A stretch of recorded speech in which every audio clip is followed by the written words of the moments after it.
मेरा सारा जीवन घूमने घामने में ही बीता है। इस जीवन के मंजिले पर खड़े होकर उनकी कहानी सुनाते हुए मुझे बहुत सी बातें याद आ रही हैं। बचपन से यही करते करते मैं बूढ़ा हो गया। अपने बिराने सभी के मुंह से छीह छीह सुनते जीवन को एक बड़ी छीह छीह के अलावा और कुछ भी नहीं सोच सका।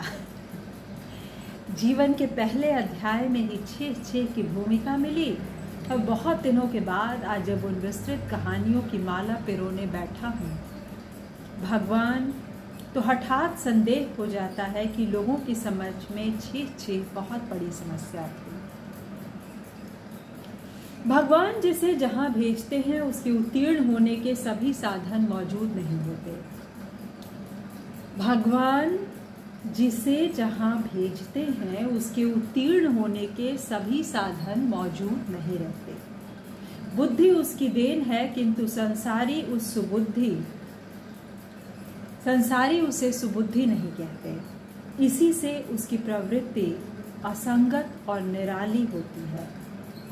निराली चीज को देखने और जानने की इच्छा प्रबल हो उठती है। अगर उसका वर्णन किया जाए तो सुबुद्धि वाले हंसते हंसते मर जाए। इसके बाद वह नासमझ लड़का अपमान और तिरस्कार के बुरे की ओर झुका और एक दिन ठोकर खा बदनामी की गठरी पर सिर रख अज्ञात दिशा की ओर चल दिया।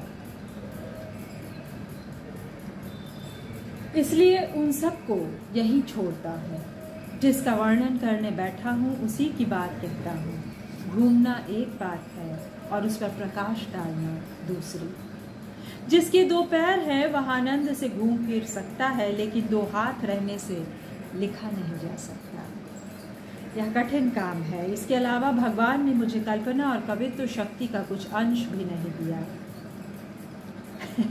इन संसारी आंखों से जो देख सकता हूँ उसे ही देखता हूँ। पेड़ को पेड़ ही देखता हूँ और पर्वत को पर्वत। जल देखने से जल ही मालूम होता है, दूसरी वस्तु नहीं। आसमान के बादल बादल ही रहेंगे।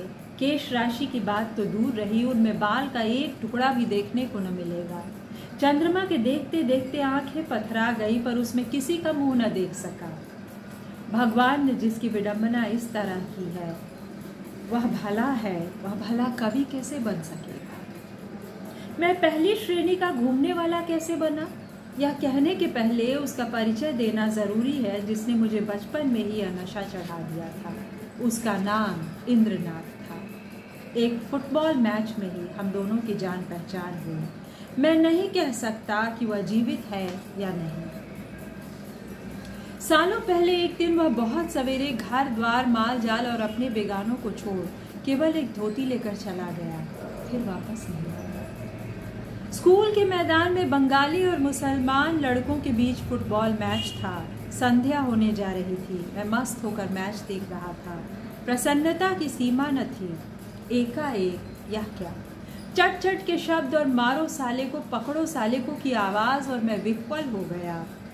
2-3 मिनट में कौन कहाँ गया इसका पता न चला। पता उस समय चला जब मेरी पीठ पर छाते की डंडी तड़ाक से टूटी। 2-3 सिर पर पड़ने की अधिक आशा थी। 5-7 मुसलमान लड़के मुझे घेरे खड़े थे। भागने की राह न थी। एक आध बेत और लगी। इस समय बाहर से एक मनुष्य भीड़ चीरता हुआ आगे खड़ा हो गया। यही इंद्रनाथ।